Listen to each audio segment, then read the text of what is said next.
Hello, welcome to the podcast, 10 lessons that took me 50 years to learn where we dispense wisdom for a career in life. That's wisdom for your career in life.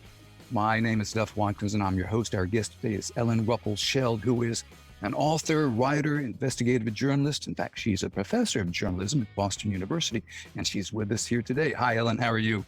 Good, thank you. Thanks for inviting me, Duff. I have to say, this journey started when I read your book, Cheap: The High Cost of Discount Culture.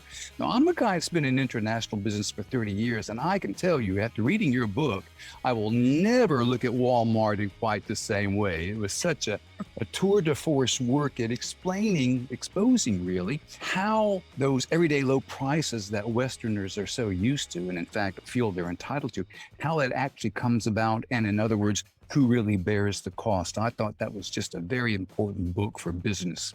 Thank you.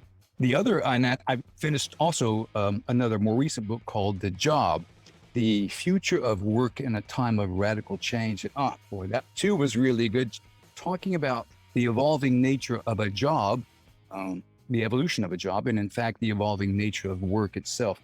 So those are two books I wish to recommend to our listeners and our viewers. Now, which leads me to ask, how do you write about a lot of things? Your articles are published in the New York Times, Washington Post, Los Angeles Times, and I see them frequently in the Atlantic magazine. How do you choose what to write about? Oh, I think like many writers, my topics kind of choose me. It's generally something that gets in my head and I can't get it out. Something that has really bothered me, a question that's gnawing away at me, something that I find either surprising or perplexing. And in terms of a book, it gives me a very large platform and a lot of time to work out the answers to that question. And when I write shorter things, either I'm offering an opinion or a more condensed opportunity to really investigate topics of concern. My background is in science, and I started as a science journalist, and I teach science journalism at Boston University. But using this, having some training in science has been very, very helpful in my life as a journalist, because you use a similar approach to investigating topics and considering topics, forming a thesis that you challenge. What we call in science, you call it the null hypothesis. You sort of form a thesis. This is what I think, but then you do everything possible to kind of disprove this theory. Okay. So generally speaking, I often go in with assumptions that turn out to be wrong. And that's oftentimes rewarding, because the assumptions that we go in with as lay people, uninformed, are often wrong. And what's most rewarding to me is when I find out that everything I thought to be true was not. So when these various topics, the things that I've written on, that's oftentimes what their commonality. So when you mentioned Cheap: The High Cost of Discount Culture, I'm a bargain hunter. I love shopping for bargains. I find it kind of a treasure hunt, and I love it. But then one day, when I was thinking about this, I looked in my closet and I saw all these garments with the price tags still on them, things, my trophies, right?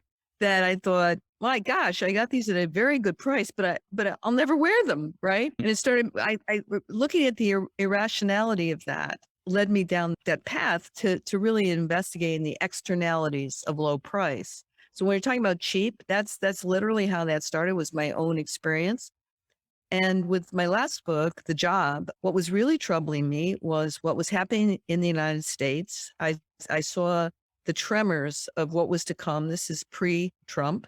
I was quite concerned about what was going on, and the notion that everyone in the United States and in the world, in fact, could just educate themselves into a good job. This was kind of the prevalent rhetoric out there. And that really worried me. And I didn't know what that meant. And so that led me into this investigation that lasted over 7 years. I looked into that question for about 7 years, of what is a job? What does it mean? How does it differ from work? Why is it so central to our lives in the United States that it tends to eclipse almost everything else in our life? And what are the limitations of that thinking? So that's a very long answer to your question, but oftentimes it's another reason I might trip over a story that's just too good to not share with people. So that's another reason some of the things I'm working on now fall into that category. That's a long answer, but a good answer. Okay, so that takes us to the 10 lessons, 10 life lessons, I guess. Let's start with number one. And this one surprises me, I must say. Number one, trust yourself. Hmm. Did I say that? I'll tell you why that surprises me is because, okay, you're a science journalist. Richard Feynman, the famous physicist, he said that in science, you must be very careful not to fool yourself, and you are the easiest person of all to fool. And so when I think of trusting myself, which sounds good, sounds wise, but, and there's always a but to it, is what I'm thinking. So that's why I'm interested in your version of trust yourself. Well, I think that was a pretty flip comment, because I always challenge myself. I'm really surprised that I wrote that. You know, again, Duff, let's tell the audience that it's been a while. We've had many aborted attempts to connect, and so it's been months since I think I sent you that list. I guess the only reason I would even think that such a thing could possibly be true is that sometimes casting aside the opinions of others can be very useful, right? And that's happened to me several times in my career. I won't go into it, but often some of the things I've written, especially about science and public health, are quite controversial. But over the test of time, they've turned out to be largely true. And again, part of the reason I think for that is because I go in with assumptions that I'm willing to discard, okay, based on evidence. And again, that comes back to this training I've had in science. You know, you go in again with an hypothesis, but you're not married to that hypothesis. And too often in journalism, which is my field, people go in with a foregone conclusion and stick with it. And it's very important to them to stick with it. And they have to contort themselves into knots to stick with it. I've been liberated by being okay with being wrong.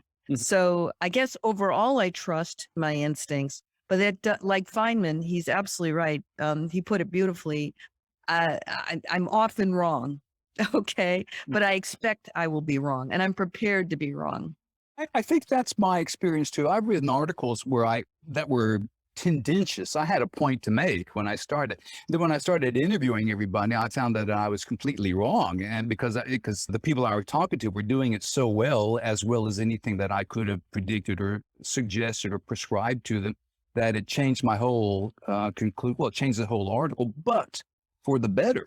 And I started out opinionated and learned a lot in the Right. process, which I think is both good writing and good science and good living, come to think of it. All right. Lesson number two, don't take business matters personally. Now, I know how I learned this lesson, Ellen. I'm curious how you learned it. Well, I'm pretty thin skinned. I'm not a hard charging business person. I'm not a business person at all. And as a writer, as you probably know, writers tend to be thin skinned and a little neurotic. So it was a lesson for me to learn that. And I had a very good friend, a very successful, well known writer. I was calling him at one point and asking for pity for what I considered to be abuse by an editor who we both had at the time. And I felt I was being singled out for abuse by this editor. And my friend said to me, "Oh no, you're not special. He's uh he's just as abusive to me, and it's not personal." And I often think about that because I think a lot of the times we feel singled out, that we're getting special treatment, especially bad treatment, right? And in fact, it's simply the way that person operates. And right now, in the time, with COVID, I've heard this very, very frequently from colleagues and friends that their responses have been very slow, and people are not giving them the time that they think they should. And they think again that it's because of them, it's personal. And of course it's not. And it's often easy to forget, the kind of complexity of other people's lives, right? The Mhm. kinds of things. And I'll give you an example. I was talking to an editor a couple of weeks ago, at a publishing house in New York. And he said, I really apologize for getting, having taken so long to get back to you. But today my middle schooler is starting his first day of school post COVID. My wife has been through all this. My uncle had COVID, it was one thing after another that he's going through. And of course, I was very understanding and sympathetic. But to be perfectly honest, I was worried that it was something about me. So I think the best policy is always to start by assuming that the other person that you're dealing with does not have anything against you. It's not personal. They may be confused. They may be incompetent, Mhm. but it's not about you. All right. So I think that's especially important for women. Women tend to take it on quite Mhm. quickly. I know my husband very rarely thinks he's done anything wrong, but My kind of I think guy. right, right. But many women assume, no matter what they say, that it is them, and so I think that's just something for women to keep in mind. And it's something you have to constantly remind yourself of. It's not one and done. You always have to remind yourself. It is. It's a lesson that is difficult to learn, that what the world doesn't revolve around me and everything. And you like to think that we graduate from that around somewhere between 14 to 18, but no, it has a legacy. It's in there. And it's hard not to take things personally. It requires a bit of discipline. And as you say, a lot of practice. Now, as for your husband, I'm with him. Just remind him of the famous saying that never attribute to malice that which can be explained by incompetence. And, that's kind of, I live Perfect. my life. It's hard to live my life by that. It's not me, it's them. So Okay. there is some utility about that. But you're talking about editors, and a big breakthrough in my writing was when I realized just do what they want, just give them what they want, give them copy, stop arguing. And lesson number 3, and this is a beauty: demand evidence, and extraordinary claims require extraordinary evidence. Right, right. So again, this is from science. And if you make extraordinary claims, if you for example, if you say that broccoli causes cancer, you need to provide extraordinary evidence, right? Mhm. Or if you're going to say, I've now created fusion energy, which has been something that's, scientists have been trying to do for decades, you have to provide extraordinary evidence that you've actually been able to do it. Something that's on a continuum, a small step that everyone anticipated was going to happen, the evidence for it would be less demanding than something that is really sort of what pushes against common wisdom, common thinking, common sense. So let me give an example, something that maybe some of your listeners are familiar with, dieting advice, weight loss advice. It's all over the place, right? And I actually wrote a book about obesity called The Hungry Gene. It was about the obesity I'm gene. going to find that book and I'm going to read Right. it. Well, it's old now. It's 20 years old. And what interested me in that was I got interested in that because I was interested in the biological basis of behavior. What biologically can direct our behavior. And this was evidence that eating behavior could be, to some degree, driven by genetics. And so I was very interested in that Mhm. topic. But in the course of researching that book, which was heavy on the genetics and the science, I have obviously encountered a lot of articles and researchers who'd worked in obesity research and dieting research. And it's plagued by bad science, bad reporting, bad everything. It's just a mess. So, obviously, if there's a case in which if someone said to you, well, look, if you take this, pill, if you eat this food, if you do this, your weight will drop off instantly, or you can lose weight without exercising, or you could do these, you'd have to demand extraordinary evidence. You'd have to say, okay, I want to know how this works, why it works, what the scientific, what the mechanism is of it, what the evidence of it is, what the epidemiology of it is. you'd want all those layers of proof. So that's why it's a demand evidence. These days, when people are, for example, unwilling to take vaccines, oftentimes they're doing that without evidence, without good evidence that they should avoid them. Mhm. Now, I think one of the other lessons I mentioned later on is that sometimes people simply can't be dissuaded. Facts are not what matter. But if people are open to the argument, then you would want to lead them to an evidence-based argument whenever possible, as opposed to an emotion-based argument, which is Mm. hard to do. Our egos get tied into everything. Well, I was thinking on that, you're talking about vaccines, and I was thinking about people in my hometown. I come from a rural town in North Carolina, although I haven't lived there for half a century. And, but when I, I go on Facebook and see how my high school friends, a lot of them are anti-vaccine. And I think, what's wrong with you people? And then I realize that part of the answer is it takes there is a high cost. You have to exert yourself to find out accurate information. And so, for example, when you're talking about extraordinary evidence requires for extraordinary claims, a lot of people just don't know how to go about acquiring that information. I like to think that I do, and I guess you do, but I guess a lot of people, I don't know. You tell me. They either don't want to, or they don't know how to, or they're not open to it. I haven't decided that yet. Well, I think we're living, to use the word extraordinary again, I think we're living in extraordinary times in which we used to depend on and trust experts to Mhm. tell us, right? The whole idea, when I tell, people extraordinary evidence, um, I wouldn't suggest that a layperson, try to find the, evidence for black holes, for example, or these very difficult concepts in physics, or even whether a vaccination is necessarily safe or effective. I mean, this is where we generally depend on experts to help us understand and to explain to us. And the challenge of expertise, thanks to the internet and Facebook and other places that, some of the, in our country, some of the cable news networks, tabloids, the challenge of expertise kind of tells us we all must be experts. We must all do our own research.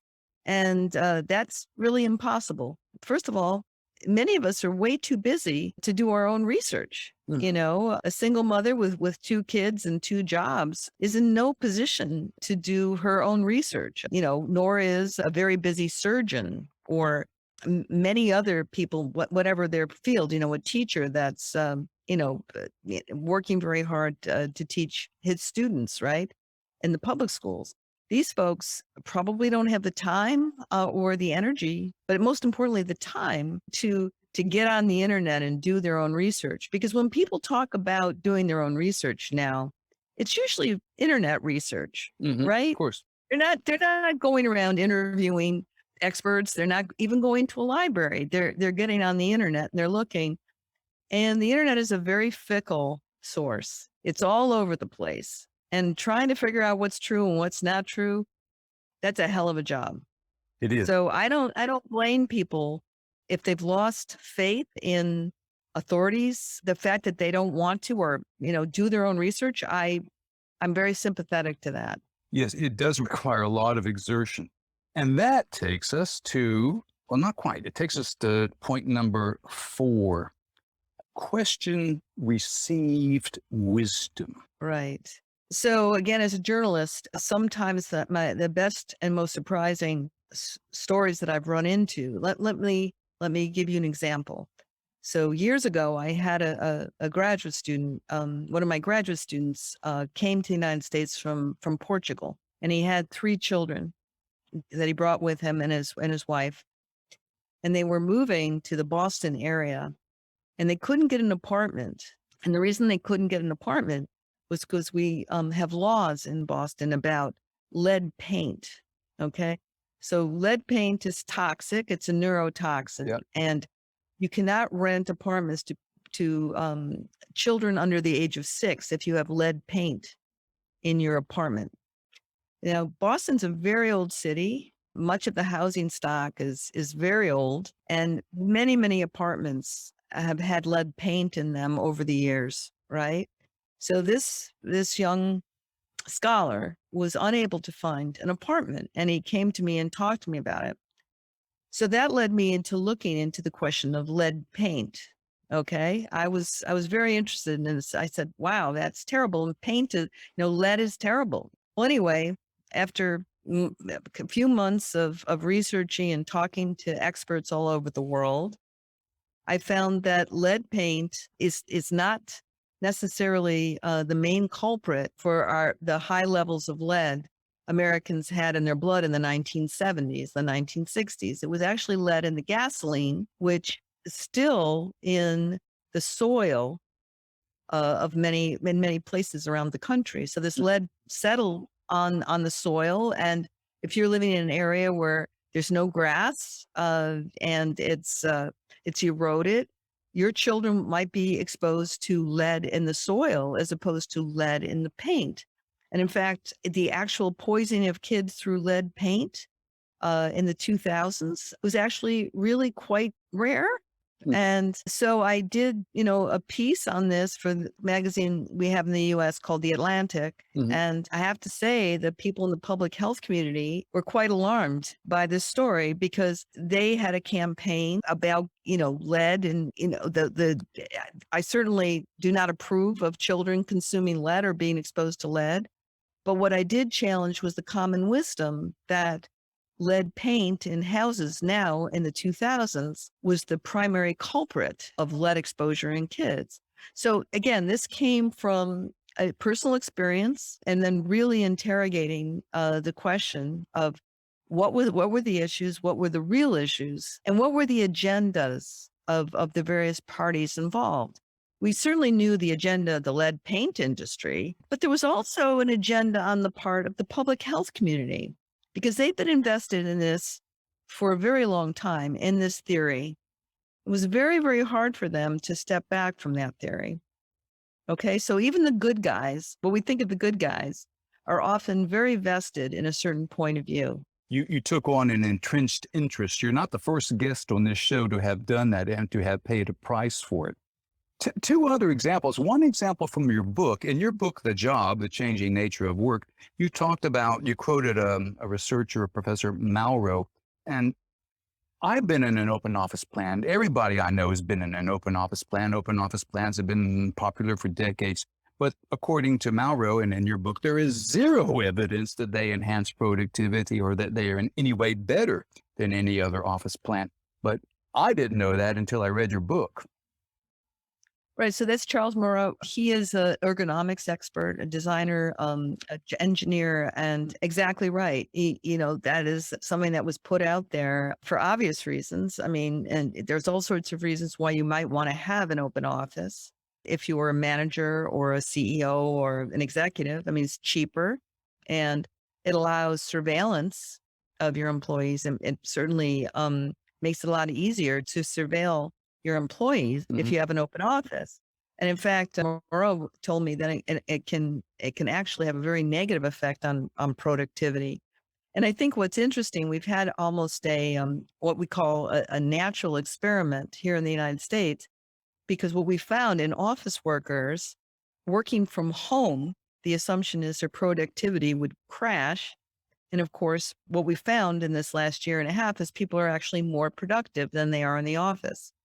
So that gives a little credence to Moreau's theory or his observation that productivity is not enhanced by the open office. Another revelation, according to Ed Zitron, is that the remote work has revealed, makes you wonder, what is the purpose of managers? I mean, you can no longer appear to be busy, being on the phone, looking stressed. And when the workers are simply doing the work. And now the question is, do we need managers? That's an interesting question. That's an interesting question. But you have to be very careful with that because these so-called flat hierarchies, which I write about in The Job, are also problematic, right? This idea that there's not a hierarchy, that we're all on the same page. That can be very problematic because it can lead to ganging up on employees, spying on your on your colleagues, who has the real authority, because ultimately there always is an authority, Mm. right? Even if you don't have a manager, there's the executive suite are the authorities. But I think that's a very interesting question of do we need as many managers as we have? I don't have the answer to that question. Well, Zitron does, and the answer is no, because the number of managers has exploded. He gives the stats for it. I don't recall, although I have mentioned it at one time in the past. I have a scientific question for you. This talks about received Oh, wisdom. How many chromosomes does a human body have? How many pairs of chromosomes? there's 23 pairs of chromosomes. But you know the story. For many years, it was thought to be 24 because the University of Texas scientist Theophilus Painter counted and he came up with 24. And for 30 years, it was maintained to be 24. And then an Indonesian researcher working in Sweden, got to be a story there, who was an amateur photographer, did the research, found out that it's 24, photographed it. And then ever since then, it's been it is 23. The actual number is 23. And ever since then, we know it's 23. Yet, you go into Google right now, today, you type in how many chromosomes does human being have, and you will find page after page after page asserting without equivocation that it's 24, which is the wrong number. It's 23. And Hmm. to me, this illustrated the potency of that lesson. Question received wisdom, because it just ain't always right just because it's been broadcast for 30 years. And I don't remember the Indonesian scientist's name, but all he did was go back and count the pairs in the photographs. He just double checked. It's arithmetic, right? Yeah, and that's the danger of the internet, because one of those little mistakes gets magnified and amplified, you know, i- infinite numbers of not infinite, but very, very large numbers of times, and so it becomes true. We know if you repeat we know this from our former president, right? That if you repeat a falsehood enough times, it becomes true. Well, yeah, we know it from Joseph Goebbels, actually, back in World War II, but it reminds me of Paul Krugman calls them zombie ideas. They just go shambling along, brain dead, nothing can seem to kill them. So That's right. good That's movies, but right. poor politics. Uh, Exactly. all right, lesson number 5 we're up to. Rise above your assumptions. Yeah, I seem to be saying the same. I'm so boring. I say the same thing again and again. I rise above your assumptions. Is we make assumptions. We make assumptions about people. How many? Let me tell you a great story. There's a guy, I have a colleague. He's another writer, and one day he passed me. He was going past a restaurant, and I was eating lunch alone in the restaurant. And he came in the restaurant, and he looked at me. He said, "Ellen, you don't eat hamburgers." And I was sitting there eating a hamburger. I'm eating a hamburger. And he said, you're not the type. You don't, which is kind of true. But in fact, it's patently false, because what he was seeing in front of his eyes was me eating a hamburger. And I thought this is such a great example of assumptions you make about people. They're wrong. And then when they show you to be wrong by the behavior, it doesn't matter. You've made these assumptions about them. So I guess I'm hopeful that people are more flexible in their thinking. This guy's name was Mark, and I just it was such a funny experience, and I'll never forget it, because it did make me question his writing, what he wrote about others, because he comes in with assumptions about who the person is and then projects them onto reality. So I think we have to be really careful about that. As Kierkegaard said, once you label me, you negate me. But I do have to wonder exactly what is a hamburger type person. I've got my mind racing now. Well, you know that most people's attitudes, durable attitudes, form between the ages of 6 notes, 18 to 25. And I would like to think that they're modified substantially in the next quarter century, because I mean, if you're hanging on to the same beliefs, opinions, attitudes that you picked up in high school, well, that doesn't say a lot about your spiritual emotional evolution, does it? Yeah, it sounds like a boring life, but it's comfortable, right? So you settle in, between 18 and 25, and you got your way of thinking, and that's the way it is. It doesn't sound like a lot of fun, but it's comfortable. So some people, I guess, seek comfort over fun. Yes, security over stimulation. Yes. I mean, I'm continually amazed at how stupid I was 2 weeks ago, or even 48 hours ago, if truth be known. But therein lies the adventure. I think software engineers have a phrase that your lesson made me think about this. They call it update your priors when they're trying to solve a technical problem. Mhm. What are your prior assumptions you walked into when you faced this problem? You need to update them because therein will probably be the key to why you're not solving it. So I remember that phrase, update your prior assumptions. Good for software, good for everything. Yeah, I would use a different word. I would say challenge and have other people help you because it's pretty hard to update your priors. You're a closed circuit, right? So you need input from outside, right? Okay, lesson number closed circuit. Yeah, I tell my wife that she will appreciate it. She will say, Ellen knows you so well. Lesson number 6, be self-confident enough to give others the benefit of the doubt. Now that's a well-crafted sentence, Ellen. Are you a writer or something? Yeah, yeah. Well, I like so many people, I can be defensive and sometimes think the worst, be suspicious of others, and that's usually a reflection of my own insecurity. So I would suggest, I mean, that was a hard learned lesson. How insecure, so many of us are, including me. I never think of myself as insecure. And I think people who know me don't think I am, but I am. And part of that then is judging others too quickly, making assumption about others, and not giving people the benefit of the doubt.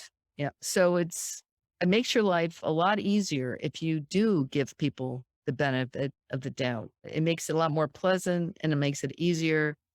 And it also, I think, is usually correct vis-a-vis the kind of things we were talking about before. Let's face it, the vast majority of people are not mean spirited, are not liars, are not con men and women. They do want to do the right thing. And if you go in with that assumption or work hard on going in with making that your bottom line assumption, your starting assumption, you'll usually be right.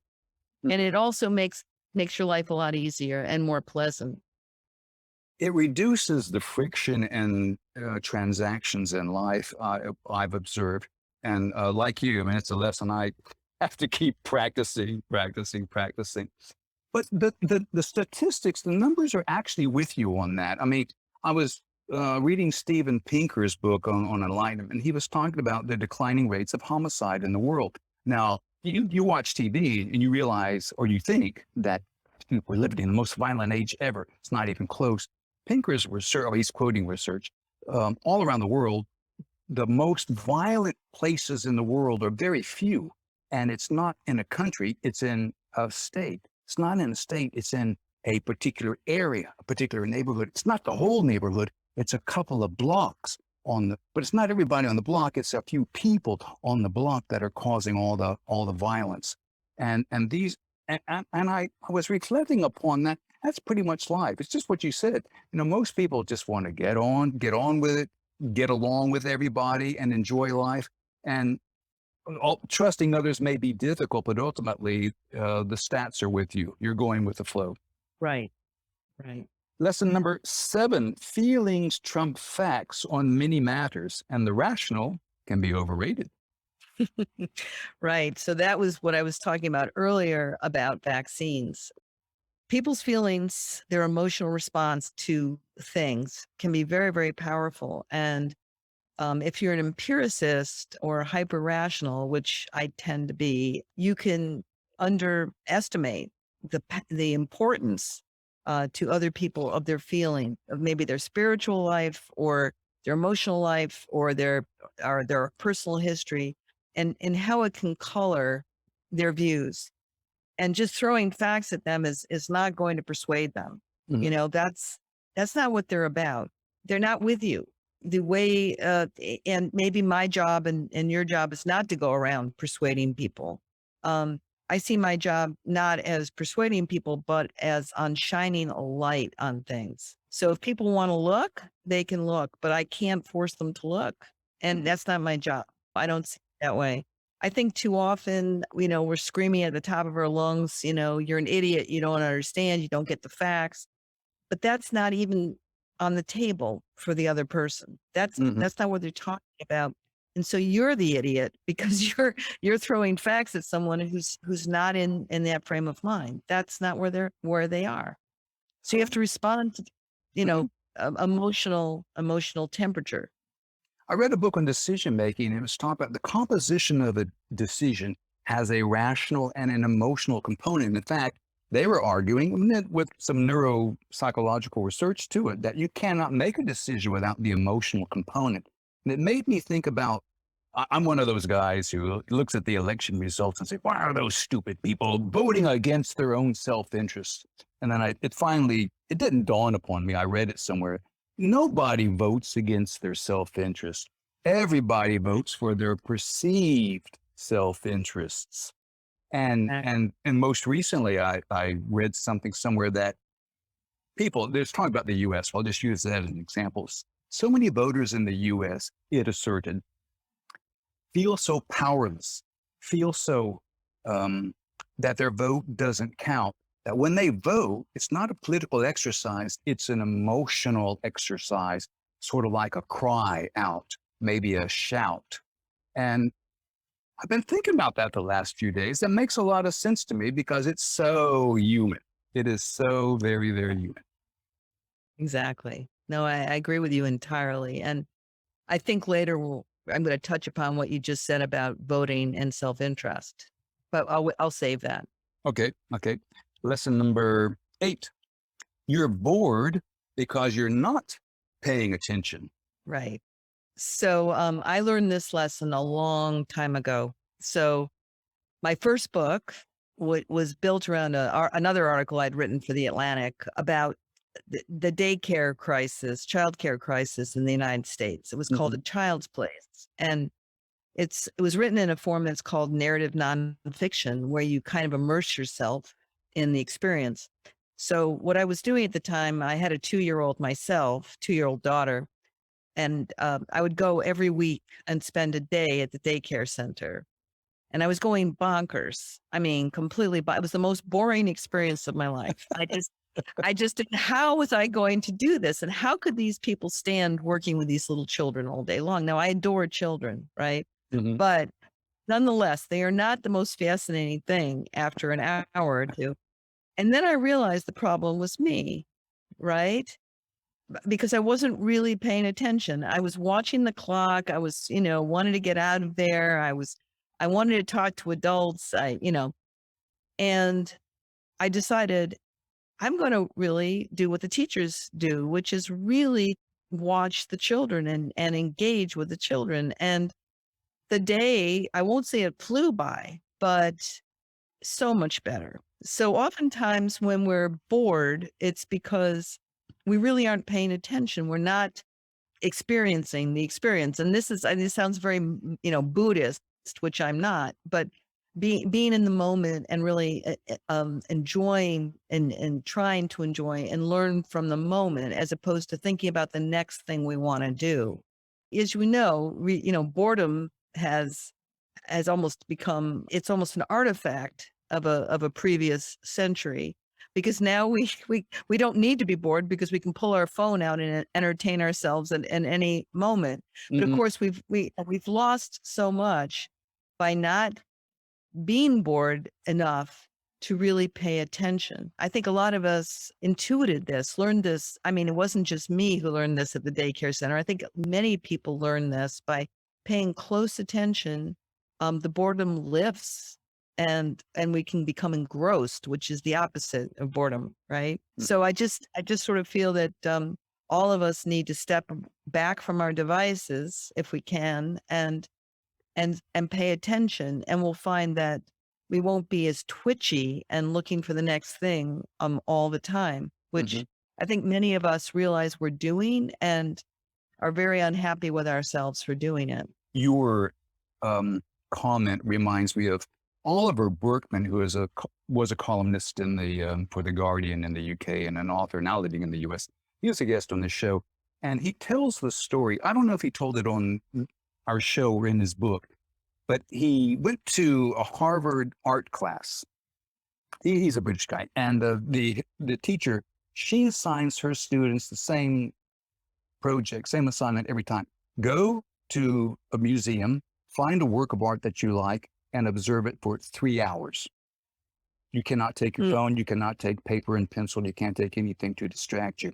And so he did this, and you can imagine. So the first 7 minutes are okay. Then he reckons he's been there for an hour. He looks at his watch; it's 17 minutes more, and he just thought, I just don't know if I can do this, but he did. And he said, the more he looked at this work of art, the more he saw, wait, is that the vestige of a ghost image? Wait, is that image a replication of this one? What, that color, that matches that. And it went on. Then after a while, he thought, what time's up? And what a delightful story and what a wonderful experience it is to have that.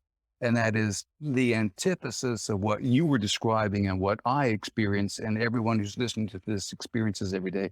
I need some stimulation. There's the ping of my email. There's, and geez, what a life, which is the subject of his book of 4,000 Weeks, by the way. Yes. That's fascinating. I 3 hours is a long time. I wonder what the painting was. He did say, of course, but it can be any painting. Yeah, he did say, and it's probably well known. In fact, it's in Boston, so you would. I don't have a hard copy of the book, so I can't tell you. But Okay, I'm gonna check it out. I'm interested because I've had the experience of being at the Harvard Art Museums and actually standing in front of a painting for a very long time. It's really funny. I completely identify with that. Yeah, he's so right. mm, Although 3 hours is too long, even for me. all right, lesson number 9: don't mistake hurt and guilt for anger. Yeah, well, right. So people, again, if we're talking about work situations, I recall early in my career, I got a colleague who was my boss, very, very, very angry at me. And he was so angry that I ended up crying in his office because he was yelling at me so much. And now looking back at it from a distance, I realized I had actually hurt his feelings, and I didn't mean to. Obviously, I was in my 20s and foolish and impetuous, and had done something that I think he felt was threatening to him, and for whatever reason, and I mistook it. It was anger. He was shouting at me, but he was hurt. And I think sometimes people are reacting in that way. And of course, I would never shout back at my boss, but if you did, you'd be missing the whole point, right? You're missing the whole point. He's shouting at you not because he's really mad, but because he cannot express his hurt in a business situation. To tell someone you're hurt or your feelings have been hurt. Again, I hate to say this, but especially a man to say that That's true. It's true. is, Yeah, I agree. it's very, very hard, right? So it's sometimes anger. So I think it's really helpful to keep that in mind. I mean, sometimes it is anger, but oftentimes it's not. So it's better to sort those two things out if you can. It's so true what you said, especially about the male bit. I do a lot of executive coaching in my work, and one of the things I say to the person that's hiring me, I will work with him or her, doesn't matter, and they will tell me things they won't tell you simply because you're their boss. And they won't, I mean, they might tell me that you're a dickhead or that you offend them or et cetera, but they won't say that to you because they feel they can't. And so, and it's good to be able to express that. And I might help them explore ways to express it to their boss. I'm just saying amen, I guess, to what you just said. I think it's changing. I know when my children were little, my husband was very reluctant to say that he needed to stay home with a sick child. Okay. Mhm. This was something that really, not in his, portfolio. He was not going to say that. And of course, for me, I thought, if I had something needed to do, I needed to be on a plane, or I needed to, if we had a sick child at home, and he was not on a plane, I was hoping he would tell his employer, I've got a sick child at home. But Mhm. that was not something he could do. Now, my children are grown, my daughters are grown, and one of my daughters is a parent, and her husband is perfectly open to saying that. I think it's generational. I think it's wonderful that millennials and Generation Z uh, are able to men are able to do that a Mhm. lot more. And so maybe this will all change. Maybe it's all changing. Lesson number 10. Empathy is not compassion. Right. Right.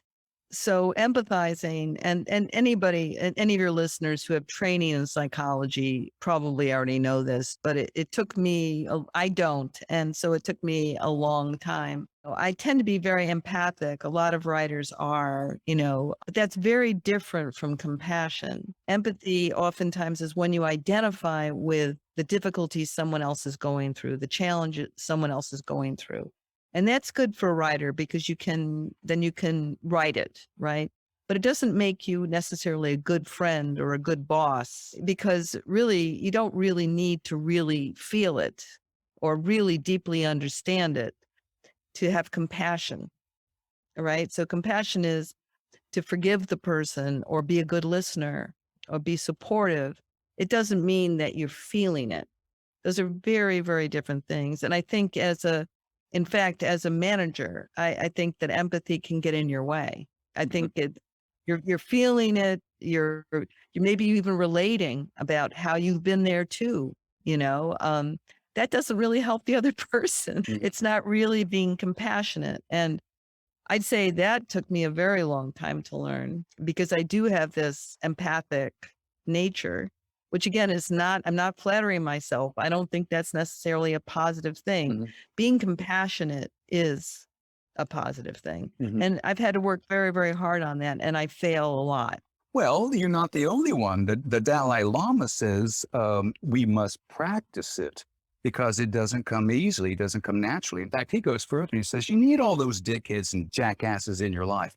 And I say, why, Dalai Lama? And he says, because you need to practice. You're not very good at it.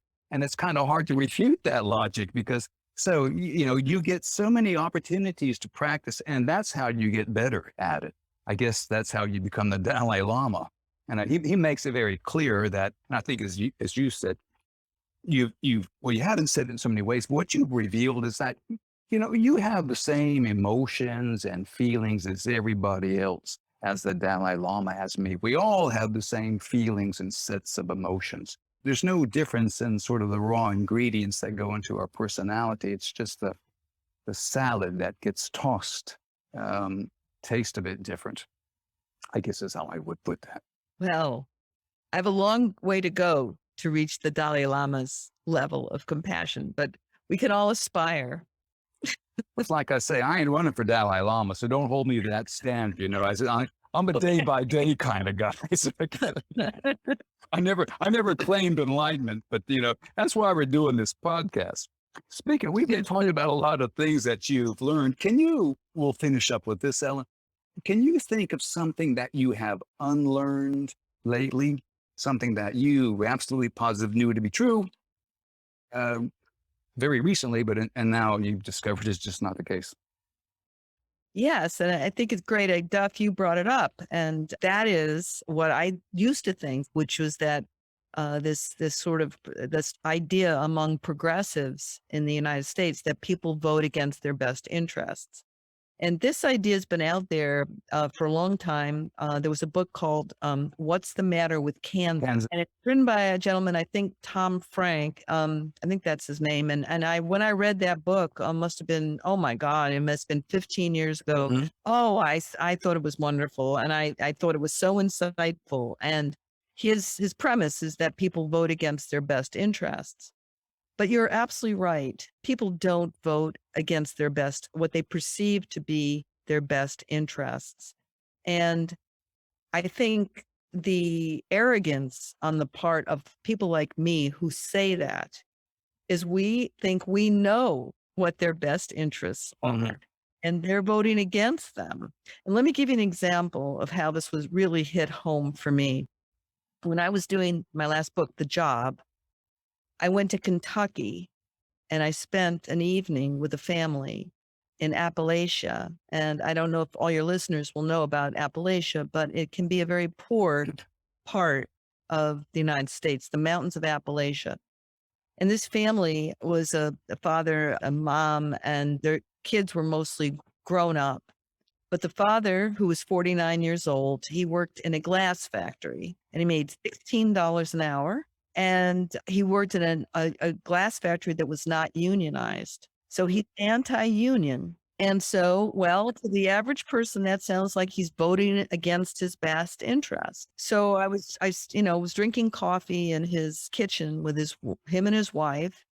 And I said, so you're anti-union? And he said, you better believe I'm anti-union. And I said, well, why? And he said, because if we unionize this glass factory, the work is going to go straight to Mexico. If they have to pay us more, they're going to close my plant.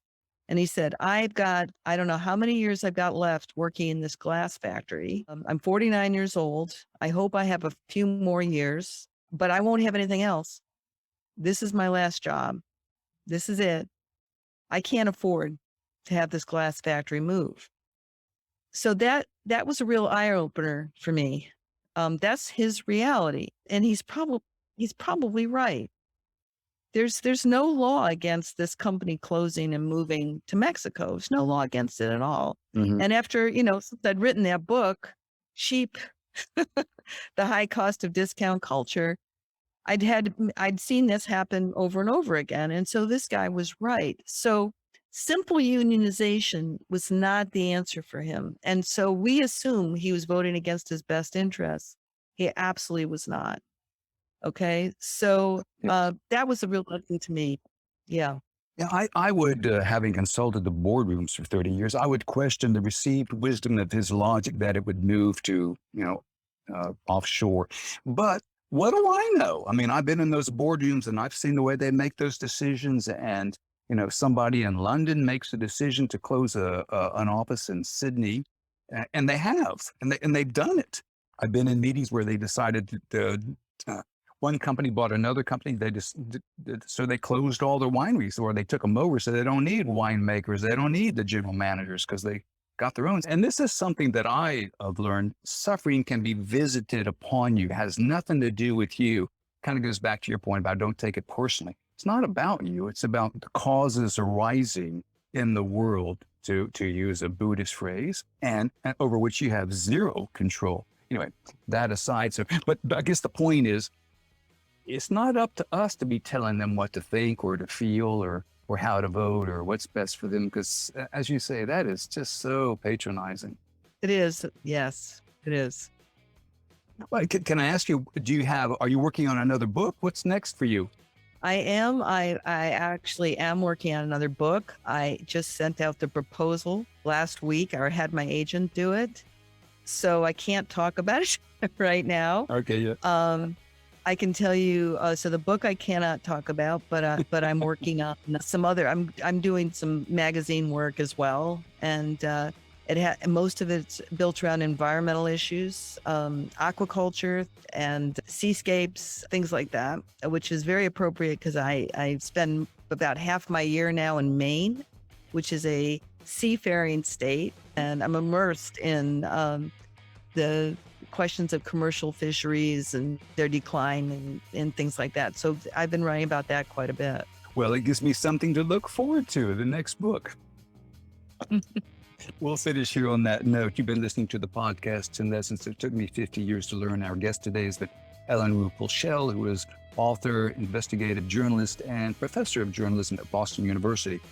You've heard from us. We'd like to hear from you. You can contact us, email us at podcast@10lessonslearned.com. That's podcast at 10, the number 10, lessonslearned.com. Tell us what you think. And while you're at it, go ahead and hit that subscribe button, because this is the podcast that's making the world a wiser place, lesson by lesson. Thanks for listening.